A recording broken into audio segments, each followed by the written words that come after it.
What's up, everybody, and welcome back to another episode of Dark Avenger Live. I am actually with guests this week. Yes, I did mention I was going to be bringing guests on the show from time to time, and this week I have my guests, my closest friends, and my co-workers on Comic Frontline. I got Kat, Comic Uno, and you all know Brant.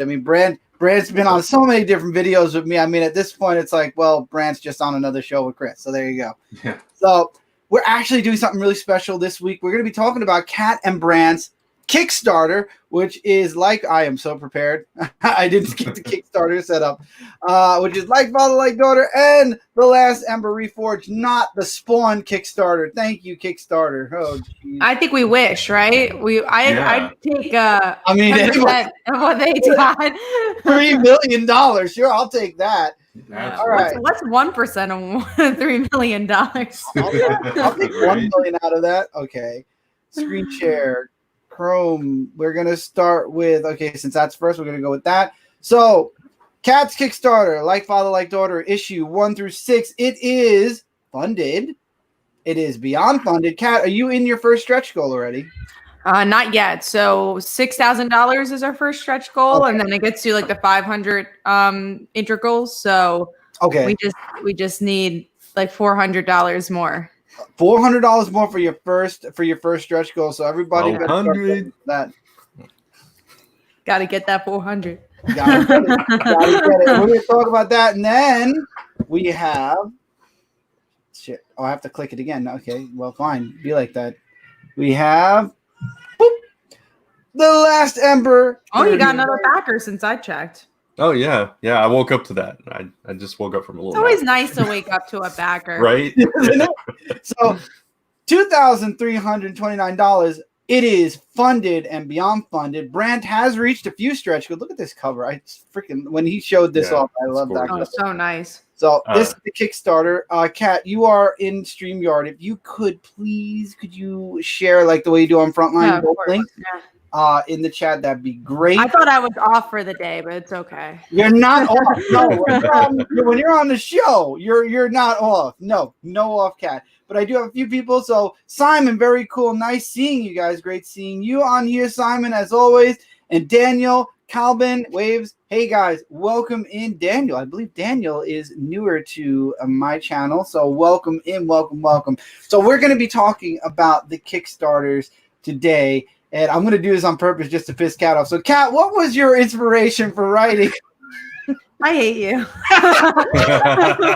No, don't answer that question because I think we've all heard it 1,000 times. So, really quickly, though, we'll start with Kat and then we'll go to Brant because I'm going to do the circle order.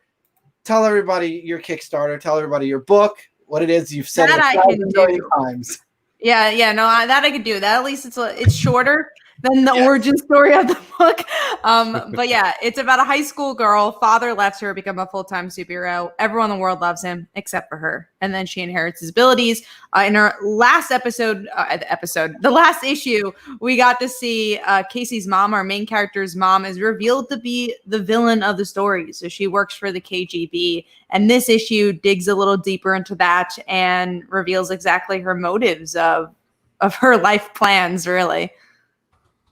There you go. And this Kickstarter is for 1 through 6. So there's a new issue. Plus, if you missed out on the previous 5, you can get the previous 5 issues. Yeah, as cheap as $25, you get all 6 issues if you get that digitally. So that's even cheaper than $5 each. I think that's, I'm not going to do the math, but it's cheaper than $5 each. Cheap. All right, Brant, The Last Ember. Yes, Reforged.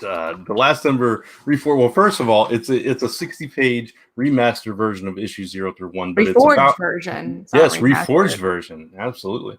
But it's about a teenage fire goddess who is bestowed these powers, doesn't know why or what purpose they serve in her life. And now she has to figure out how that affects her life, her loved ones, all while avoiding school bullies and people hunting her down, bent on her destruction.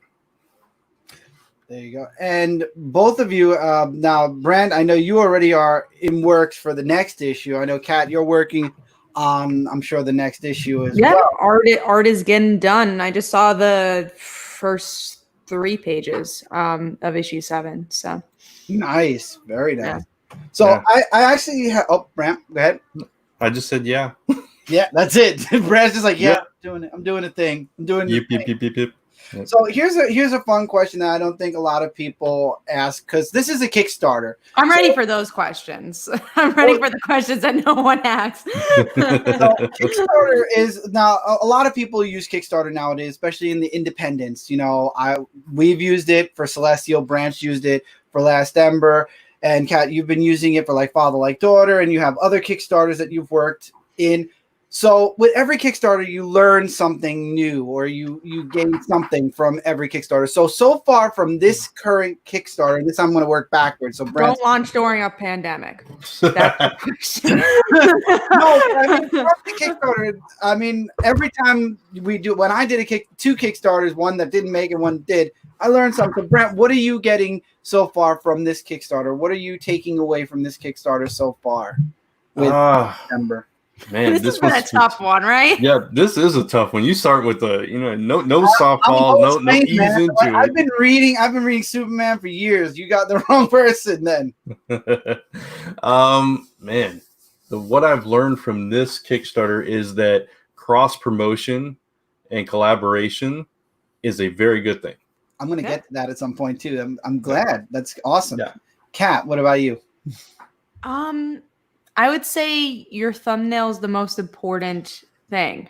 I would say is definitely the most valuable thing. I think we had a really good thumbnail for this campaign, but now I'm thinking I'll give a little teaser here. I don't know if this could come to fruition, but for issue 7, I really want to get the person who did our print to do a variant cover and make that the thumbnail, and I think that could get us some good backers. That would be awesome. Now, you both are actually crossing over. This is, I don't know if it's the first time for Brand. I don't know if he's done it before, but Kat, this is your first crossover, which is really unique, where you have both books literally launched the same day. Both are ending on the same day. And you guys are basically like a team. 2 different books, but working together. And you guys actually did something really, really awesome. You've teamed up with more creators. I don't know which one of you wants to talk about that, but could you explain exactly what you're doing with other creators? I'll let Brant do it because he was the one who came up with the idea for that. Okay. Yeah, so I mean, it started as this really small thing. And, it did, just like everything, right? Yeah, right. And we'll shout some of them out during the campaign. Absolutely, if you want to go for it. Share some love. But it started out as this small thing. There was like a handful of us, maybe 5 or 6, I think, total. And I knew some other people that were launching around the same time. So I was like, you know what? Why don't we just kind of get together and we'll kind of cross promote, share each other's Kickstarters and our updates, emails, that kind of thing. And as we started jumping in, more people that all of us knew were launching. And so like we started adding people, and people came to me and were like, hey, can I add some of my friends that are launching too? I'm like, sure. And then it ended up, I think there's like 20 of us. every moment of the day, that message is popping on my screen because there's so many of us just chatting about Kickstarter, which is pretty cool. Yeah, and I catch up to it like later in the day, and every time it's like 20, 30 messages. I'm like catching up. Okay, who's got success stories? Who needs some bumps, whatever. But no, it's been really good, and we've gotten a lot of positive feedback from everybody involved in it. They've been enjoying it. I don't even think they know who created the group at this point. Yeah, exactly, which is cool. Which is cool. In one day. Yeah, and it just popped up in their lives. But no, I think that's cool because it just shows like how organic it's been and how helpful it's been for everybody. It's been a cool place just to air out about Kickstarter woes, I would say. Yeah, and so many people have said that it's helped them through the campaign because it's helped them stay positive, because there's so many of us rooting for each other that you can't help but kind of draft off of that a little bit. So it's been really good. See, and that I find is the most unique thing here. You guys actually created a way of now let's see if I could explain this correctly. Well, first of all, both of you found a way to work together. What's up, Mr. Gretzky? Welcome in, welcome. What's up? You found a way to use that both of your Kickstarter song. You found a way to team up with one another to get both of your Kickstarters to their goal and now go beyond that. I find that very unique. But then you went above and beyond and brought so many other people into this idea of let's work together and get all of our stuff funded. And it makes you think of like you all aren't in the same company. You're all working independently from one another. You all have your own books independently. And I think this is something that should happen more on Kickstarter is that, we're all in Kickstarter together, right? We're all trying to get all of our books funded. We want to get our stuff out there. So Kickstarter is kind of like that little company, that kind of company like DC or Marvel, where you have all these creators with all these books. Why not work together? Why not try to get each other's books out there? And, as Brant just said, you all are supporting one another. You're hearing success stories, which makes people who aren't, at that success yet keep pushing harder and building harder. And I know, Brant, you work with Tyler. I wish I remember his last name. Tyler James. The easiest last name. I know, right? I know his first name because all I ever hear from him is Tyler. So all I know is his first name. And he's another one that's really brilliant when it comes to Kickstarters. And I know, Brant's been studying for like a year with Tyler on longer than that. Yeah, several years. More years. Yeah. You know what, dude? This doesn't even feel like a year yet. We're already in June, so let's be fair. That's true. I think what you guys are doing is super unique, and more people should do that. And this is the next question: is you're working in this large group now, and both of you have launched together. Moving forward for your next Kickstarters, because you both have said you're going to have next day. I know, Brant, you are, and Kat, you mentioned you already have art coming for issue 7. Moving forward, will you do similar to what you're doing this time again? Or will you try to do it on your own? No, I mean, I think collaboration is definitely important. I think maybe I would go around it a different way. I think we also have learned different aspects to maybe make our collaboration efforts even stronger than we did this time around. Yeah. I mean, there's something that's beautiful about the group that we have right now, and I'm glad we did it, and so many people are so pumped about it, and they want to continue doing that. At the same time, there's also something to be said about like a smaller group where you can like do heavier cross promotion. Exactly. Yeah. Yeah. So I think that's what Kat's kind of alluding to. You can correct me if I'm wrong. No, you're definitely right. I think it was great to have the big group, and I would love to have the big group maybe just for support. But I think also having a smaller group to figure out how to bring our cross promotion efforts to another level besides just like the random update. I think making it more personal would also help for the future. And I can do a bigger group as like a Facebook private group, and then as Kickstarters are happening at the same time, like you're saying, smaller groups of all of you kind of working together instead, but still everyone supporting. And I think that kind of happened within our group. Like we kind of sectioned off a little bit. Like the ones of us that like really know each other, we kind of like really heavily promoted or done like crossover videos or that kind of thing. So it's been interesting. It's still been fantastic because we've created that kind of atmosphere where people can just like, we got this in common, let's go do this together and that kind of thing. So but I think I know a few people, and I was talking to Kat about this a few days ago. I know a few people that always launch together, and Kat knows them too now, some of them. Yeah. And it's like it always helps. Like you have that launch buddy basically. So I think when you at least have one other person that is going to be launching with you and there for support, moral, and sharing and all that kind of thing, and to do cross promotions with it, just I don't know, it heightens your spirits and it gives you more drive to see the thing through. Yeah, and I agree with that. And I think, especially because me and Brant are obviously very good friends, I think it also has helped us mentally to talk honestly about what's going on. So like if you have this group of people that like we know just from doing the collaboration, you can't be as honest about like, this is how I feel today, or you can be depending on what type of person you are. But for me, I'm not gonna be like, oh my God, let me tell you about all the woes I went through today. But I could go to Brant and say, oh my God, today was a really shitty day. Let's talk about it. Or today was a really good day. Let's talk about it. So I think it's nice if you have a really good friend that's doing it with you, because you could really share the experience.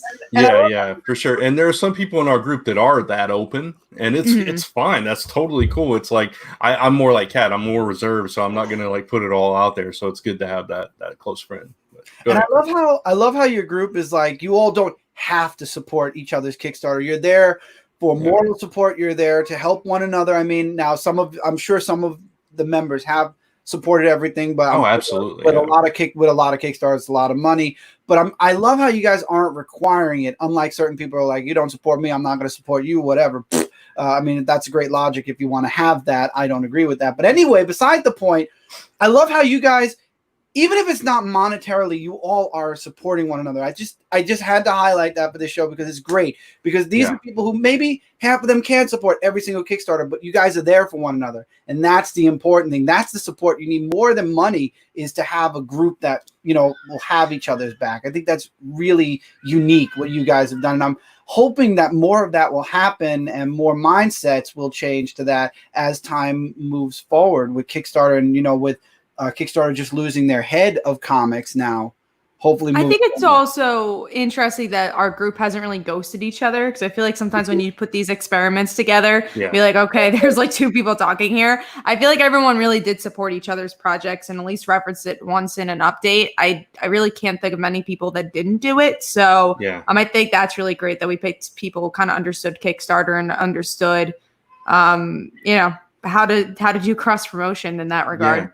Yeah, absolutely. And even the ones that didn't like converse with us as much, they would come in and say, sorry, I've had this going on or that going on, and I haven't been able to, you know, break away and that kind of thing. And we have one person that joined that was already funded and his campaign was almost over. And he was like, I'm just going to bow out because I don't really have much to offer. So that was cool too, that he knew. Yeah, exactly. And, you know, great and guy. didn't just ditch, right? And it didn't like, oh, when did he leave? It was cool. It was like, oh, you know, I'm done. Thank you. And I think that's part of the group too. If you finish your Kickstarter, you're definitely not obliged to stay there and get the messages. I mean, yeah, right, exactly. But some of them do, and they stick around. They're still kind of promoting and sharing, which is really awesome. So, which is also good because that means there's more to come. There's always more to come after a Kickstarter, unless you're on Kickstarter just specifically for one thing. But I don't think any of us are like that. With Celestial, it's an ongoing. Last Ember is an ongoing. Like Father Like Daughter is ongoing as well. Yes, it's ongoing. I want to make sure. I didn't know if you've ever mentioned if it was Mini, Maxi, whatever. I want to make sure we're all ongoings here. But I know you have a lot of other projects you do also, Kat. So regardless, you have a lot that you work. Kat works a lot. Brant. I literally, I'm surrounded by people who work a lot. Literally, these guys have worked a lot. So we went to Kickstarter. Let's bring it back to the comic for a second. Now, I know, and I've supported both the Kickstarters already, so I know why I supported your books. Now, as there are thousands of books on Kickstarter, though, and you both are here, and we're talking about like Father Like Daughter and The Last Ember, as somebody who has no clue about your book, who comes to your Kickstarter, who sees the book, and who's watching God knows how many interviews both of you have been on, what makes your books stand out from all the rest? Why should I, as somebody new coming to your page, back your Kickstarter? I'll let Kat go first with this.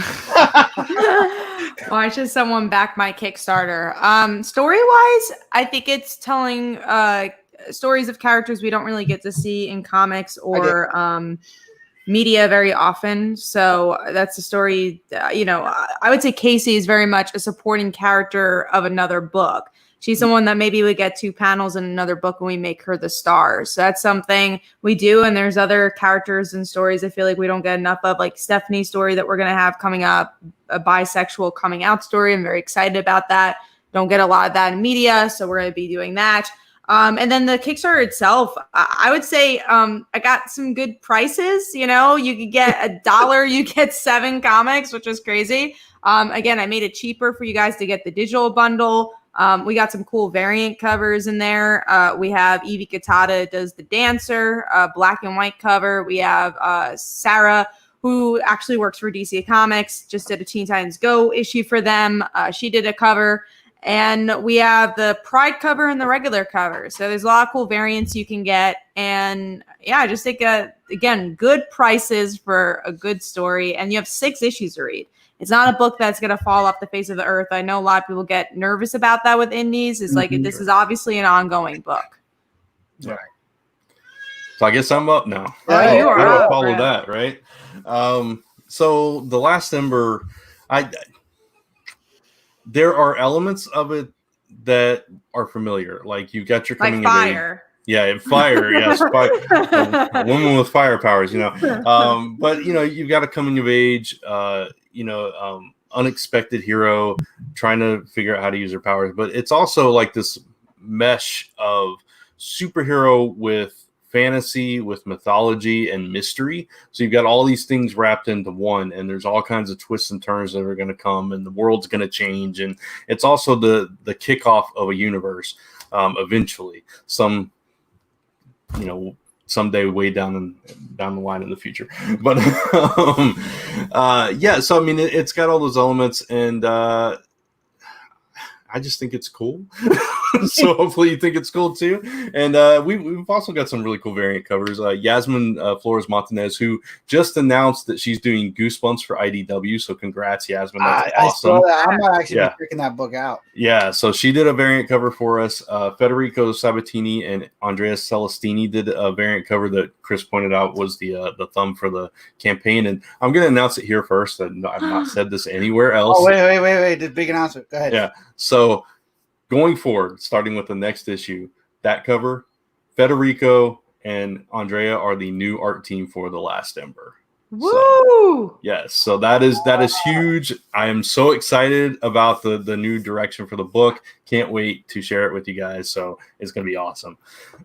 But yeah, so they did a variant cover for it as well. And then I have a print that I'm giving for people that backed the previous campaign and this campaign that was colored by Wes Hartman of Savage Sasquatch. He's also worked for DC, Aspen, Dark Horse, and so forth. So is his Kickstarter still going on, or that end? It just ended either today or yesterday, I think. Okay. And it was successful. So congrats. We would have promoted it, but it's done. Yeah, exactly. But I'm sure he'll have another one coming up. So look for Savage Sasquatch in the future. Nice. Follow his profile. Yeah. So now I have individual questions for both of you. Now we'll start with Brant, since Brant made Kat go first last time. Now, Brant, Last Ember Reforged #1 is, as you said, a compilation of 0 and 1, and you're adding more to the book. What made you come to the decision that you wanted to take the series, which I have the beautiful issue 0 and issue 1 on the wall here? What made you determine that you wanted to take both books, remake it, put it together in one book, and then add more to it to make the Reforged issue? And is that the reason behind it something moving forward into like issue 2, 3, or beyond? Yeah, so I mean, there's multiple reasons. The base reasons, like the financial reasons, is like I ran out of stock. 0 1. I ran out of stock. I need printer money. Yeah. So it's like, do I want to reprint those books? Also, the direction, like I said, specifically artistically, is changing, and the script is getting tighter and kind of changing in the process. Is kind of morphing after I brought on Nicole to edit it. So it's almost like this whole completely new thing, but it's still continuing off of this. So I thought it would be cool to let's just put everything that I've done so far together in one book, add a bunch of extra content, sketch gallery, cover gallery, a prose sample, which I'll talk about more later, because it ties into something else as well. And just kind of put it on writing a trilogy of books, if you didn't know. So it was just this cool little package to say, okay, this is the definitive origin of Ember. If you want it all together, you want to kick off your knowledge of this particular character, this is the book to get, and do it up real special and give a bunch of extra stuff for people that got the previous version. So there you go. And now, Kat, you are doing issue 6, but issue 1 through 5 came out of a different company. This time, your Kickstarter. This is you solo. This is all you. This is the Comic Uno company. You don't have a company. It's literally just through you. What's the major difference between doing a Kickstarter all on your own from having the book from a different company? And I don't know how much you want to talk about the move on from, but definitely would love to hear and expand this, something on it. Yeah. I would say just something. I lost words. My word. I would say I have more control now, which is really cool, and was the choice of why we did split ways. But obviously, we're still working together as in the regard of helping indie companies out. We're still part of the same community, and we both love each other's products. So as you saw, we have a crossover print with American Dreams. Daniel was in the chat before. I'm giving away 3 digital comics from Short Views. I was on Michael Watson's show, who's a publisher of the book. So in that regard, we're still very much working together in promoting each other's stuff. But yes, this is me working solo, all these books are from me. My books are, I'm producing them. And it's great. That was the big reasoning. I wanted creative control. I wanted control of my products. And I'm really excited to be releasing things more frequently. And I would say that's the big difference is I get to work with my team more closely. So I get to really have some deep conversations with Wayne, who does the interior arts, the letterer. And I really think for me that just putting out the product I see is most perfect in my eyes. And I'm really excited for you guys to see that and excited for you guys to get this comic more often. I think that's the biggest thing I'm very, very excited for. I think that's the goal for all three of us, because I was talking to Brant about Celestial, and Brant's been already working on, both of you are already working on the next issue. I mean, Brant and I are also talking about working on the next Celestial, but it just, when things start to move, you start thinking, I want to do it more frequently. I want to get this out there. I want people to read as much as they can and keep going. Now, all of us have been in comic book media for a long time. I think Brant has championed both out of all three of us the longest. Yeah, he definitely has. And I mean, Brant's worked on websites. Kat, you've worked on websites. Would you say that before you started writing your own books, and this goes even further back, Brant, before Wannabes, would you say that you were influenced to write comic books? Because there's a million things you can write. You can write graphic novels. You can write Harlequin books. You can write anything. Do you think that what influenced you to make stories in the comic book format came from you working in the comic book field, or was it something you wanted to do your entire life? You just literally, before even reviewing comics, before getting into the media, you said, when I am able to, I want to write a comic book. I don't know if I knew that when I was younger. I don't think I did. I don't even know. Hey, how's it going? That's awesome. Oh, that's cool. Damien. Yeah. That's always the best comments. I love seeing that. That's really cool. That's going to be the highlight comment while you're talking, Kat. That's the highlight. Oh, yeah. I didn't even know I wanted to write in college. Honestly, maybe it was the voice in my head where I felt like I wasn't good enough. Where I'm like, oh, I'm not good enough to be a writer. So I'll do something else.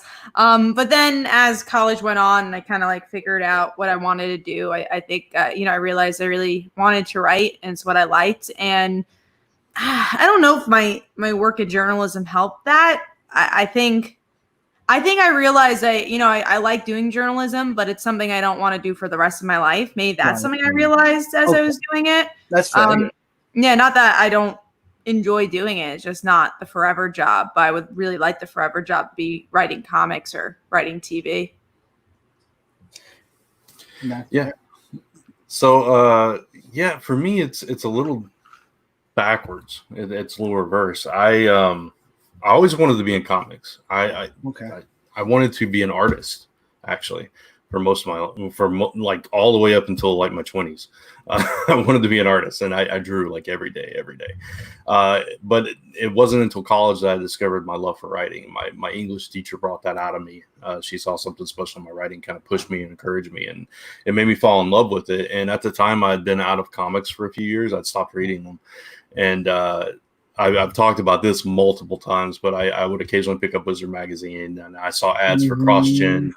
And so that brought me back to the comic shop, and and then there was a new G.I. Joe series that was coming out from Devil's Due and Image. And I'm like, and then, I got sucked back in. So then I started writing, and I started writing scripts and stuff. And so that was kind of what I was really passionate about. And I kind of fell into everything else that I did in comics while I was trying to become a writer. So I fell into lettering, I fell into the press stuff, and I fell into the design stuff. And so through your writing, you found the comic. Yeah, exactly. So I was always trying to be a writer, but all this other stuff I happen to enjoy and be, somewhat good at. So I just kind of stuck with it. When it comes to me, I think it was, I never was in, it's hard because I read comics. I wasn't in media, but I loved the comics I read. James, welcome in. I will post your question in a moment. I just found that I loved writing stories. So I would just write. I'd write scripts, and Brant's seen all the scripts. And I never thought, I was in Kat's boat. I never thought it'd be good enough to make anything. So I just wrote to write. And then I was like, if this ever was going to be anything, I want it to be a comic book, because I couldn't see my stuff being a series on TV, and I never really wanted it to be a book. I wanted there to be some real strong visuals to go along with the story. I felt like comic books would give it justice, but I never thought it was possible until Last Ember Press and until Brant and I started teaming up with Celestial. So for me, I think comic media didn't influence me, but reading comics influenced me to write, period. Yeah. And it was definitely something I needed in my teen years because left high school, and it literally saved my life. Comic book reading and writing my own story saved my life, I feel, in a way. So I'm just glad that all three of us have our own books that we're doing. Yeah, that's the way I felt about art, Chris. That's what kind of saved me from everything going on around me. It was kind of I would just sit down and get my own little world, and that morphed into writing later in life. So exactly. So now James asks, what advice would you guys give about starting your own comic or maybe just writing in general? I'm going to start with Kat, and then we'll go to Brant, and then I get this question a lot. I would say the answer always is right. I think a lot of people say, I want to make a comic. And I say, well, what script have you written? And they say nothing. I'm like, oh, cool. What do you plan on writing? Nothing. And I think a lot of times people expect that they're going to get a Marvel or DC book. Marvel's going to come knocking on their door because they said something on Twitter that was clever. And it doesn't work that way. Sadly, I wish it did. I wish. Awesome. I would say so many clever things on Twitter if that was true. But yeah, I would just say start writing and start studying the craft of comics. Understand what the industry is bringing. Understand how to write a comic. Dissect maybe the best comics you love and see why you love them. And just learn about storytelling. So I would say that. I would say look at your favorite writers' scripts. There is a lot available online and just see how they write them. And if you can't find them online, go again. Let's say your favorite comic is Watchmen. Maybe write out your own script by reading Watchmen issue 1, like how you think Alan Moore wrote that script. And that will really help you figure out how to write comics. Yeah, I would kind of piggybacking off of that. I would say just consume as much material as you can from all kinds of sources, because it all feeds in and it helps you eventually develop your style. But as you write, and even if you're basing it off of stuff, eventually your voice will start to come out in that. And I was going to say something else and it just totally slipped my mind, but yeah. I would say also maybe read things that you wouldn't consider reading to understand the market. So if you really like superhero books, maybe go pick up an Archie book. Go pick up an LGBT book. Go pick up a horror book. Yeah, exactly. Yeah. Go pick up other stuff. Yeah. I know what I was going to say now. Learn the craft before you try to break the craft. So get all your basics down, learn how to structure a story, or how to do all that stuff.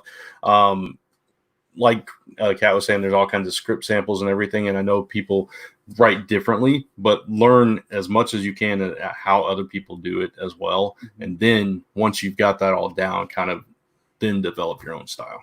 Because I know, especially for comics, it's so hard because everyone really does have a different style and they literally write in different directions. But really, what you need to know is how to write a description for a panel and how to write dialogue. What you want. Exactly. How to talk to an artist. Yeah, exactly. that for sure. The artist. Yeah. And that's one of the things that I missed out on growing up. I script a very, very unique way, very different from comics. So Brant and I actually are unscripting and rescripting the way I wrote to a comic form. And now moving forward, I'm working on other things that will not be discussed here. But now I'm learning, as they're saying, I've learned how to write in comic script form. And yes, it's different. Yes, I still will start a script my way and then I'll stop and then right away fix it to the comic format. But definitely know comic scripting, and don't have 11 panels on a page. No, just make sure you don't include all the holidays in one book. No holiday. No, I don't want to see a holiday. Nobody cares. Yeah, the thing about it is every single medium you write for, the beats are different, so you have to figure out comic beats, and figure out what you can fit on a page that you can't do 10 actions in one panel, all that kind of different stuff. Yeah. So And being a comic fan helps because at least yeah, you know what you love to read, so you know what not to do and what to do in your own book. Then I think even being a critic really helps too, because Yeah, you're literally for doing sure. the opposite of what you're Right, trying to do. you're literally breaking it down, right? Yeah. exactly. Yeah. Go out of your comfort. Oh, good. No, you Brent. No, I was just gonna say if you're already a writer and you just don't know how to start a comic, that's a more simple answer. Find an artist you want to work with, approach them, pay them. And, Pay them, I mean, please. Yes. yeah, and just print it yourself through an on-demand service or something. It's it's that simple, really. Or webcomic, really. Or I think it's webcomic, such a great place to start. No If you printing can't, costs. no printing costs, and if you feel like you can't afford to make a comic, which obviously it's a big investment, and if you want to make your name because you don't have one, I really think webtoons and tapas, it's a very different audience, but I really think it's a great way to start. And also it makes you write less. So if you could dedicate writing a page a week, it's much easier than writing 22 pages a month or getting 22 pages out a month. And also, if you hate writing, this isn't your field. See, I came from a field of when I was in junior high school. In high school, I used to write posts on the wonderful site that no longer exists, MySpace. It doesn't exist the way it did when I was a kid. And from that is where I learned how to write stories. And, if you love writing and you love storytelling and you love talking, definitely it's something. And again, I like what Kat said about reading out of your comfort zone. I would dare you to go a step further and write out of your comfort zone. A lot of people who write, for example, superhero books, and then you see them write this gory, dark horror book, and you're like, oh my God, is that the same writer? But it's so amazing that writer you learn as a writer, holy crap, I write this better than what I love, but I love it. But don't leave what you love. Still do what you love, but dare to do different. Dare to challenge yourself to write something different, because you never know what will really attract an audience to your writing, and then it promotes all of your other stuff. Yeah, not just that. It'll also stretch your writing muscles. It forces you to think in different ways, right? Exactly. 100%. 1000% agree. Do you guys study other writers' page turn structure? Because that's an interesting question. Yeah, that's interesting. I think, at least for me, I do it not unconsciously. Subconsciously. While I'm doing criticism, you kind of figure out the page turn as you go along. But I've never really sat down to say, okay, this is Tom Taylor's structure of how he does his page turn. Because it depends on the writer, especially now that we live in a digital age. There are some people that really love the page turn. They're like, physical comics are my life. But then there's others that, again, come from a webcomic format or really just are into digital, and they don't give a shit about the page turn. Or every page is a page turn. Or every page is a page turn, or every panel in some regards, depending if you're a webcomic, you got one panel a week. Right. So I think it depends on what structure you're doing it with. I think it's interesting to look at for sure. But unconscious writing. Unconscious writing. Exactly. It's my favorite. That's the best kind right there. I love when I just have a comic script when I wake up. Wake up, my sleeping cup just left me a big memory. Story. I wish for sure. But I think that's. Oh, and also we were actually talking with our writing group. I think some people love studying craft, and other people they don't like it at all. It actually takes away from their creativity. For me, I'm kind of in the middle. I like to be unique and not know. See, I've never studied anybody's structure consciously.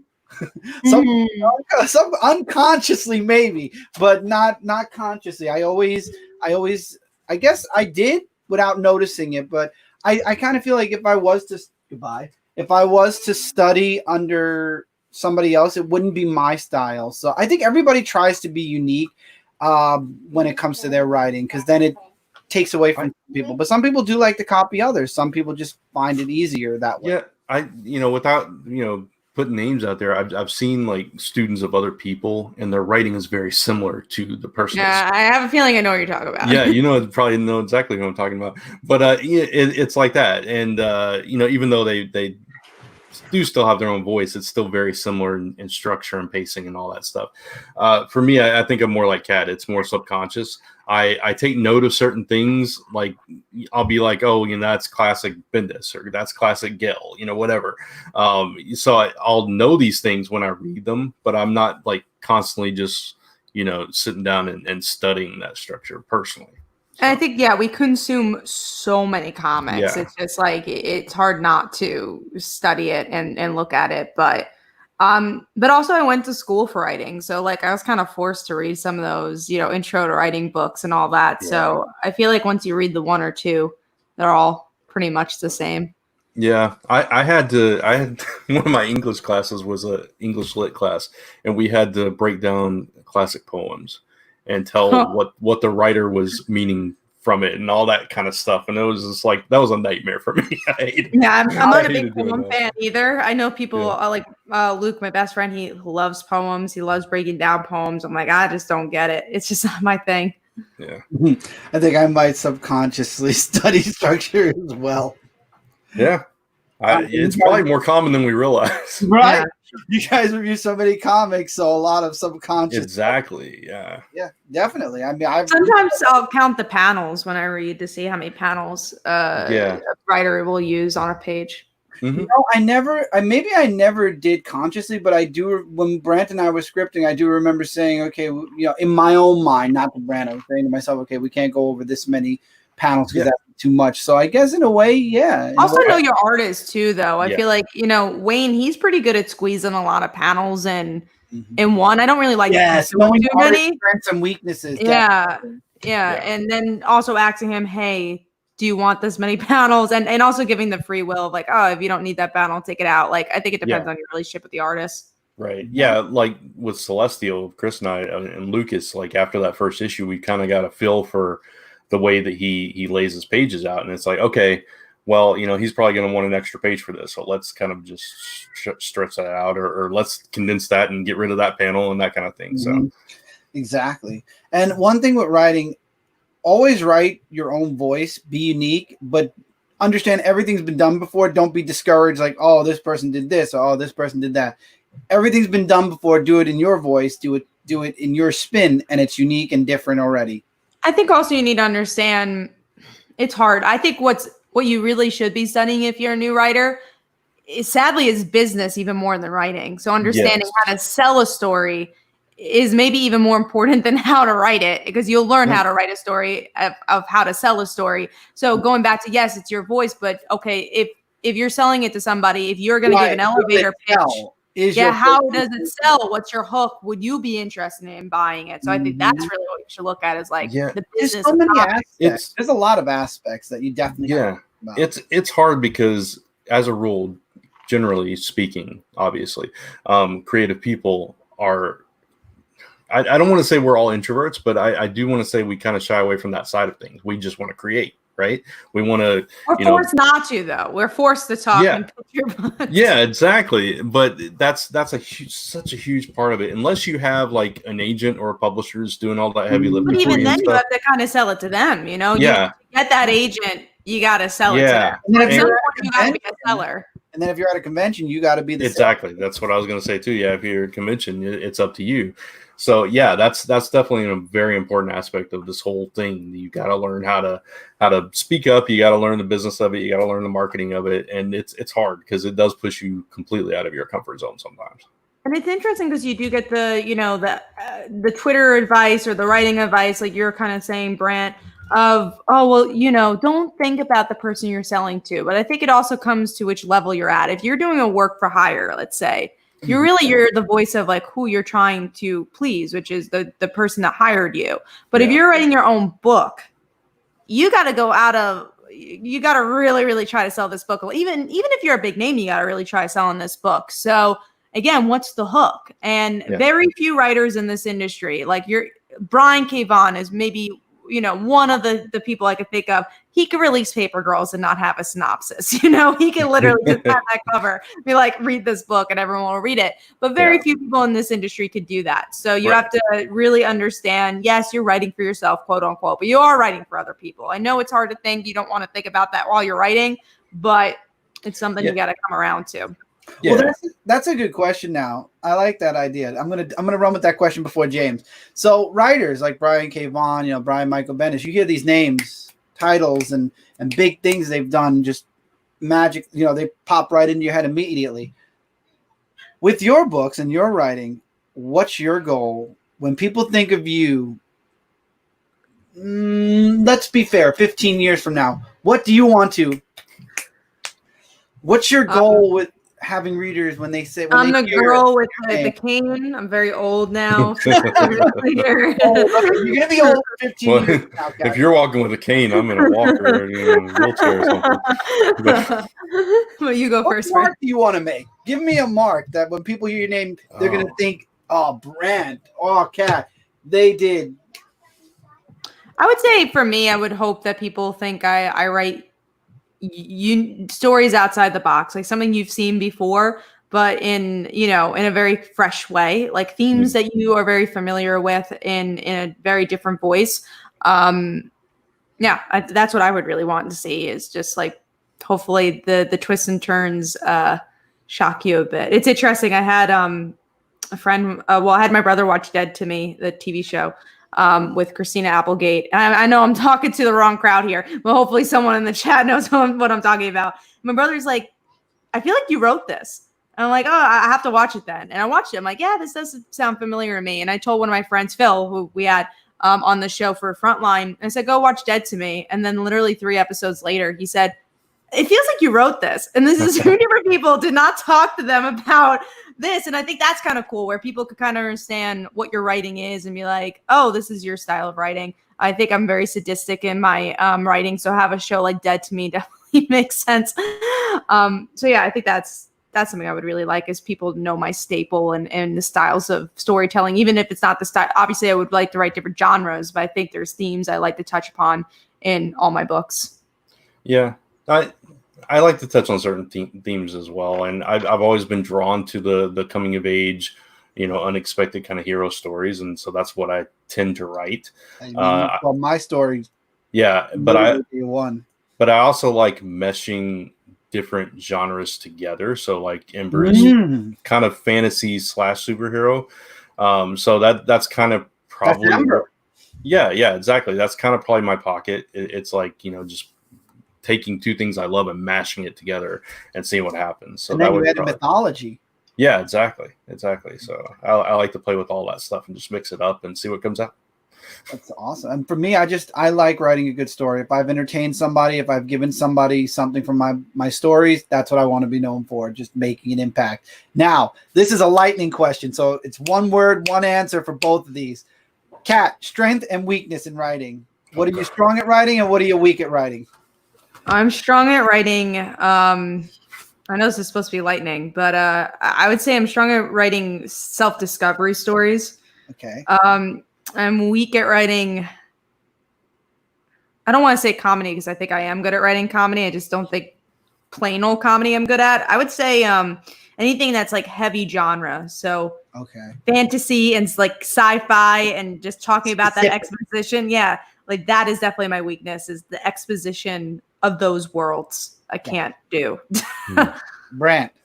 I'm going to be much more simplistic. Strength, dialogue. I think I'm really good at writing dialogue. Weakness, like sciencey tech stuff. Like that kind of. I hate that stuff. You couldn't write like a science tech book. Yeah, it would be hard for me. I would require a lot of research. See, for me, I don't think I would want to do that research. Right. Yeah. So it'd be like, I'll just kind of throw in these buzzwords and you'll get the picture. So for me, my strength is always going to be writing superhero books. I think that, that's because that's what I grew up reading. That's what I grew up writing. I'm still trying to discover my weakness. I would say it's in between. Chris doesn't have one. No, yeah, I wish I didn't have one. I think I've maybe a little bit of with you, Kat, where I don't think I could write just completely one genre, but I don't know, maybe horror, because horror, I feel like I don't know where a limit would be on it. Is there no limit? Would there be a limit? How far is too far where somebody will read the book and go, oh, that's a bit. I don't think anything is too far in horror. Exactly. So Yeah. I would have to write everything before I could tell you, and I haven't written everything yet, unfortunately. So I'm still discovering my weakness and then hoping to turn it into, if not a strength, at least to strengthen the weakness, kind of, so to speak. Now we had 2 questions. I'll start with James since he's at the top, and then I'll go down to Damien.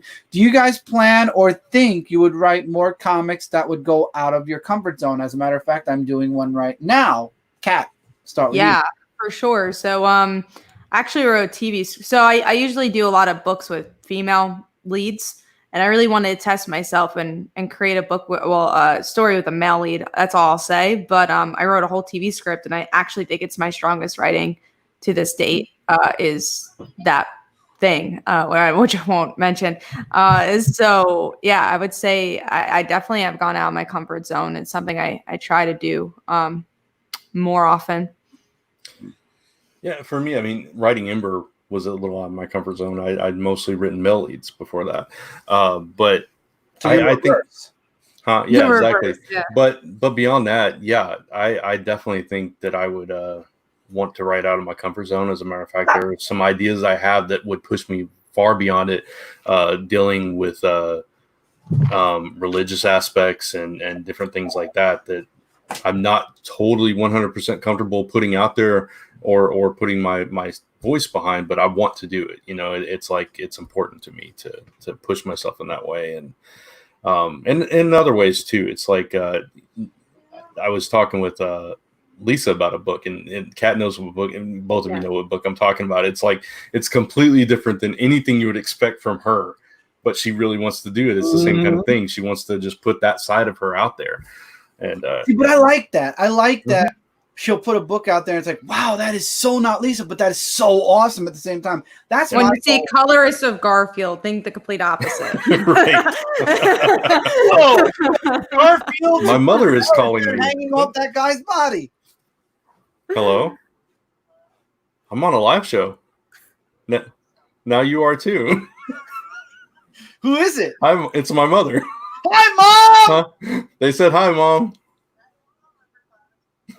Did you need something? This is content right here. This is. I know. Lisa told me. Okay. All right. Thank you. All right. Bye. Bye, Mom! She said she loved everybody. Oh, I'm glad. We love her too. That was awesome. But I completely... Lisa, I'm sorry. I would love. I'm excited to see that, and that's what I hope with something that people wouldn't expect from me. I think I definitely, knowing what you're talking about, I think people will be very surprised by what you're coming up with. I'm excited for it, and I hope to do the same one day, and I'm sure both of you do as well. Do you think having YouTube channels increased your confidence to push forward your project? YouTube increased my confidence, period. Before YouTube, I was the quietest person in the room. I would be sitting in the middle of the classroom or the back of the classroom. People didn't even think I spoke English when I was in grade school because I just didn't talk. I was a very shy person. And if anything, I think YouTube amplified my drive. The mere thought of public speaking in high school or in college just petrified the hell out of me. Now I could probably sit in front of a room of 1,000 people and read my mind and have and read a script, and it wouldn't bother me whatsoever. Like read a report that I'd have to do. So definitely built my confidence up as far as pushing forward my project. Yeah, if not for YouTube, I wouldn't have met Brant. I wouldn't have gained an even deeper appreciation for comics, and I probably wouldn't have Celestial right now, I would say. What about you? Let's go opposite way this time. I don't remember who did it last time. So. Yeah, I don't either. Pick one. So Brant, you go, Brant. Me go.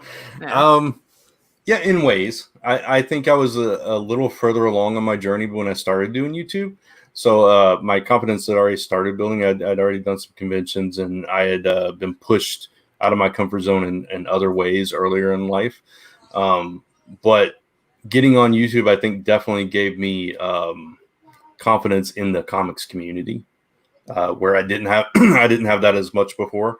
And it's like I didn't know I didn't really know the comics community except for the local cons that I went to. So it kind of broadened my horizons and got me, interacting with a bunch of different people, different fandoms and that kind of thing. So if you go back and like watch the first year I was on, what was Dark Avenger Inc. at the time, that's not Comic Frontline, I'm a totally different person. Like people thought I was sleeping or on drugs half the time because I was just like very subdued, very laid back, and like, I really like that book. Thought we're asleep all the time. Like, this book was really good, it's that kind of thing. But you were just chilling out. I was just chilling out, but so. Little did they know that Brant is straight edge as straight edge can be. I know, right? It's the weirdest thing you can say to me. Oh, you look like CM Punk. You never believe he was straight edge, but he's straighter than a nail. That's true. That's so funny. For me, it's hard to tell. I started in high school, so I don't know. It's hard. Like you find yourself when you're a teenager and so on. So I don't know, man. I mean, I know it helped me like get an audience if that helps answer that. Like, for sure. I was going to ask that. Do you feel YouTube gave you a brand audience? No. 5 viewers my whole life. I mean, my channel I never really built up, so any fans that I have from YouTube came from our group channel. So any fans of Cats are probably, any fans of mine are probably fans of Cats and Chris's as well. So I think that helped for sure, but I don't know, man. I'm always looking to build up. I'm looking to build up the YouTube channel and gain a stronger audience. Yeah, that's just my thing. I just never focused on my individual YouTube channel, so I can't honestly say that I didn't. We're gonna get Brant to do that. That's a goal for 2020 is to get Brant to start focusing. Let him breathe a little bit. And maybe 2021. Breathe first, and then 2021 we really start to push him. Hey, Brant, did you start that channel yet? Or did you continue that channel? Because you did start it. Yeah, started and stopped it like 4 times. There you go. So, I will mention right now, this is where we're going to start rounding out the show. We're at 55. If you don't mind, I'd like to plug some of those projects we're collaborating Absolutely. With. I just want to say real quick to the commenters, though, leave your comments now, leave your questions now. We're going to be reaching the final round soon, but I am going to turn it to Brant because I do want you to spotlight some of those. Oh, don't put me on, because I'm going to have Cash say some of them too. It's my fault. It's my fault. Sorry. Because she knows there's one I won't even say. I will. I can say that. No. All right, so let me. I've got the list up here. I want to make sure I get all the right ones that are live right now. I do want to give a congrats out to Kurt Zauer, who's Spectrus and Savannah #1. Just got funded today, I think. Congratulations. Yeah. So congrats to him. Ruben Romero, the agency #6, just recently got funded as well. Let's see. Kat, Demon bitch. There you go. There's one. Oh God, I knew that was gonna find its way on my channel. That one is so close to funding. And please support it. She's great. She's been very supportive. Christy Shin. It's just that it's funny because Brant doesn't curse, so that's why he's like, I will not say it. Right. It's not that he backed it. Yeah. I was like, that is not something I'd expect Brant to read, but okay. Yeah, no, she's a really good cartoonist and a really supporter of the indie community. So absolutely, yeah, and I definitely want to support her. It's just I'm always like, I don't want to say it, but it's my own hang-ups and stuff, Brant curse. Yeah, Brant didn't eat meat for a long time, but he's doing that. So one day we're gonna get him to curse. Yeah, I mean, I have cursed. I just don't, anymore. Anyway. We're gonna fix that one day. No, it's nothing to fix. If Brant doesn't want to curse, I actually learned not to do that on this channel as much as humanly possible. So people make me curb my cursing way too much. So not on the show. You can curse, boy. Yeah. Anyway, sorry, Brant. No, it's fine. We got Rylan Grant with The Jump. #1, which is doing really well. Rylan's a screenwriter, so go check that one out. The Hollowed #1 and 2, Casey Bowker. That one ends next week, I think, like next Saturday or something. And after ours, though. Yeah, after hours, and his funded into like 2 hours, I think. So I mean, wow, it's doing really well. He actually was kind enough to give me a shout out in a live stream that he did the other day. So he's cool. Casey. Yeah, I did a show with him. That's how I met him, was through the pop rock stuff. He's a cool dude. Cool. Yeah, he is. Miss Katana Kai, from Mike Shea. Oh, that's issue doing very, 7. very well. Yeah. And that one also ends next Saturday, I believe. Let's see. We got the duplicate from Carla Great Nappi. art. Oh, gorgeous art. It just got picked up by Second Sight Publishing, so congrats to Carla for that one. Oh, that's awesome. Congrats. Yeah. Definitely. Yeah, we got a Monster Matador, Tango of the Matadors, #1 from Stephen Prince. That one ends on July 1st, and it's already funded, so go check it out. We got Farhan Qureshi with Digitopia 1.0 and 2.0, and that's doing well. It's already funded as well, and I know he's continually trying to grow it.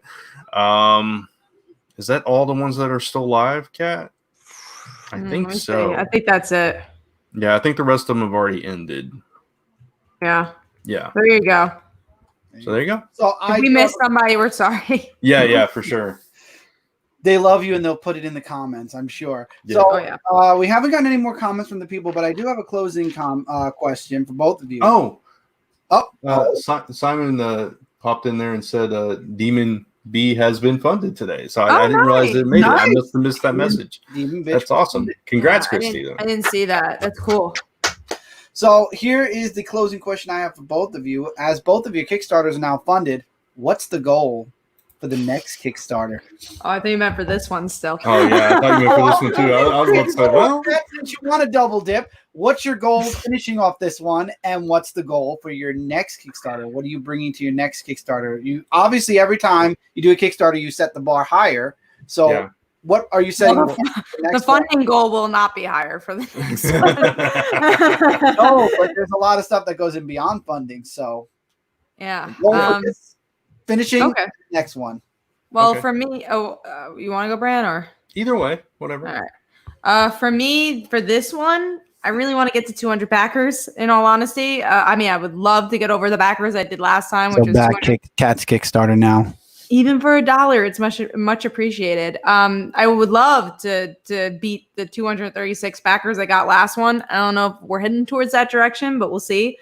For the next one, I would say, obviously, get more backers, get more funding, which would be great. But on my side, I think, I don't know. I'm just excited for like the variant covers that, like, I'm always excited to see what variant covers we can have next. Amen. And just keep putting. I feel like, especially for me and Brant, because we've been doing this for so long, it's not our first Kickstarter. We've kind of gotten the groove of what we're doing. Yeah. And then I think they're just little things. We're just like, oh, maybe I can make this a thumbnail, or I can move the bio down, like little things that we could do. But I don't know if there's a ultimate, like, oh my God, I got to change this and rehaul this. I think I'm going to pretty much stick with what I've been having, but hopefully making it even better. Yeah. For me, with this one, we just unlocked our 4th stretch goal today, so that was awesome. I've got a couple more stretch goals. I would love to make it to 3,000 on this one. Don't know if that's going to happen, but I'm very happy. You're close. Yeah. So I'm over 2,300 right now, so it's possible. It's definitely possible. We got a week to go. But yeah, I'm very happy with the way this one has gone and all the support I've gotten from it. With the next one, You talked about the former lead of the comics category on Kickstarter. I was fortunate enough to be in a masterclass with her recently, and she gave me a personal critique of my page. So I learned some things that even that will probably help me going forward to kind of tweak my page just a little bit, like Kat was saying, just to get the best version of it that I possibly can. But going forward with the next one, it's, like I said, I've got a new art team, a new kind of direction, even though it's continuing from this issue. I feel like it's a new chapter in the last Ember. So I really think that particular art style is going to, I think people are going to take notice of it, and it's going to hopefully skyrocket me to another level with my campaign. So I think it will. And Simon asked if the 3 of us would ever collaborate. Well, Brant and I already collaborate with Celestial. I mean, we collaborate with Comic Frontline. If you're talking about writing projects, Simon, anything's possible. Anything's possible with many. Brant knows the goal I have with Shooting Star Universe, and that involves exactly that, which is a lot of collaboration. So anything's possible. The future is wide open, I feel. Yeah, for sure. And we And all Kat- work well together. So Yeah, and Kat and I were just talking with another friend of ours, Mike, about collaborating on something possibly in the future. So. There you for go. sure. So the three of us definitely probably could in the future. So Yeah. He's got to build these Kickstarters so those are possible. Yeah, exactly. Yeah. All right, everyone. So we're going to round out the show, but before we end, I'm going to share the Kickstarters. Once again, Kat's been sharing the link, so I've been making her work on my own live show. You have. tonight. I want my so money. Where's my money? Your money is whatever you get tonight for your Kickstarter. So we're going to start backwards this time. We're going to go with the last Ember Reforged at 2,329 overfunded, 118 backers with 6 more days left to go. So you can go check that out. That is from Last Ember Press. And then you have, now I have to end that and then restart it and go to here. Like Father, okay, I don't know why that blue screen came up for a moment, but Like Father, Like Daughter at 5,563. It is overfunded. I love that's all these 63. It's 163, 500, 5,563. 63. With 163 back with 5 days left to go. I'm guessing Brant's will change to 5 soon. Go check his it was out. midnight. Mine was like 8:30. So Yeah. Okay.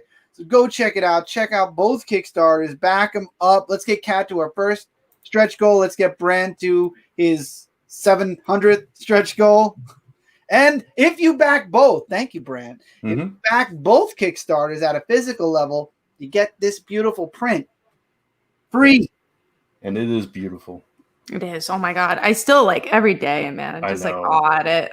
I know, right? Love It's so gorgeous. I think we've both been very fortunate with the art that we've had. That's both one prints and beautiful variant thing, covers. yeah. And everything, so. Oh, for sure. And we're definitely gonna be teaming up with her again. So look forward to that. I'm not literally gonna put that on my wall for my background for my reviews. That print is going back there. So expect that. And Simon said, yes, that's why I asked. You guys do work together well. Yes, we've been working together very well for a very long time and look forward to a lot more moving forward. I did want to show off one more thing. I forgot. They're like sitting right beside me. I just got these in the mail. This was a late wedding gift from a girl I actually went to grade school with. And we used to, it's funny, we used to play like Knight Rider and stuff together in my backyard. Oh, wow. But yeah, so she sent me this nice little note and she said, I'm just going to read it. It's not that personal. So I hope this note finds you healthy and happy. Congratulations on your marriage. I was going to make you traditional bride and groom cups, but these seemed more you. So that was really cool of Amy. And she sent us, I don't know how she even got the logo, but she sent us. Oh, it's so nice. That's awesome. And it's got my name on it. Aww. And then she made one for Lisa, which you probably can't see, but it's glittery. Nice. Yeah. Oh, you can't see the glitter, but I can see. It's so cool. It's glittery. And then, of course, it has her name on it. Aww. So that was really, really sweet. And that's really cool. And they're really nice cups. So go check out MP Designs on Facebook because that's where they came from. That's her husband's company, I think. And Simon says he can't wait, and he for it, I backed both. So Simon just backed both. That is awesome. So everybody, next week on Dark Avenger Live, I know a lot of you were asking about my thoughts on The Last of Us.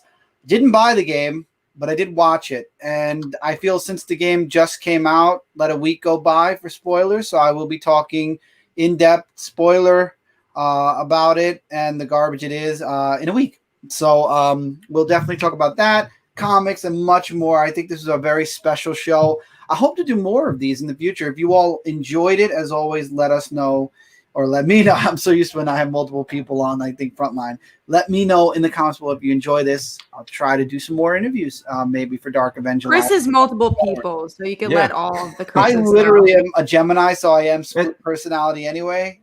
It wouldn't surprise anyone if they found that out. So I'll add that if you like hearing all three of us talk about comics, yes, you can. You can go join us on Tuesday nights over on Comic Frontline at 10 p.m. Eastern because we do it every week.